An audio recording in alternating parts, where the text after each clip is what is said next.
Halo, jumpa lagi sahabat kerja hati. Terima kasih sekali untuk semua dukungan dan juga rekan-rekan yang sudah mengerjakan aktivitas kerja hati yang pertama, yang seperti ini.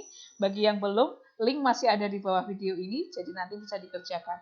Nah, what's next? Ada yang bertanya ke saya, wah kapan yang aktivitas kedua muncul? Nah, sekarang di video ini saya juga akan kasih link untuk aktivitas kerja hati yang kedua. Karena setiap kita harus setiap hari mengerjakan hati kita. Mengapa kita perlu mengerjakan hati kita?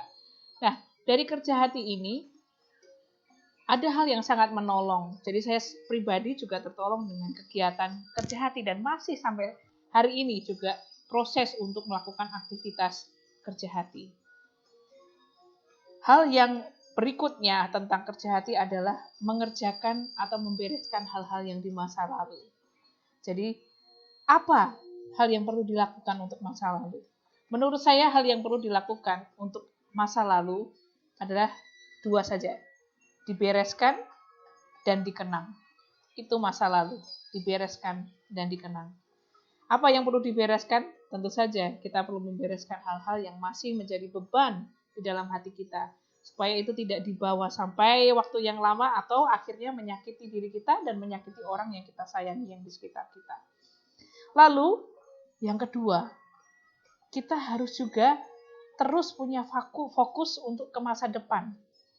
Kalau masa depan, banyak hal yang bisa dilakukan.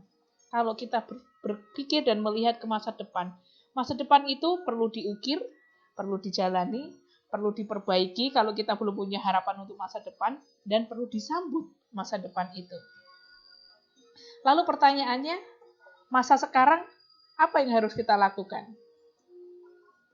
Karena masa sekarang itu juga akan jadi masa lalu. Jadi, keputusan kita, apa yang kita akan lakukan sekarang? Kalau belum tahu, kita bisa mulai dulu. Sebentar lagi, rekan-rekan bisa lihat tautan di bawah ini ada aktivitas kerja hati yang kedua. Mudah-mudahan ini juga menolong saya dan Anda dan kita semua sahabat kerja hati di mana saja. Silahkan juga untuk membagikan ke rekan-rekan yang lain atau bisa ke murid-murid bagi guru yang mengajar online. Ini bagian yang bagus sekali untuk kita bisa menghargai cerita hidup kita. Karena ingat, setiap pikiran punya daya, setiap hati punya cerita, dan setiap tangan pun punya karya. Salam kerja hati.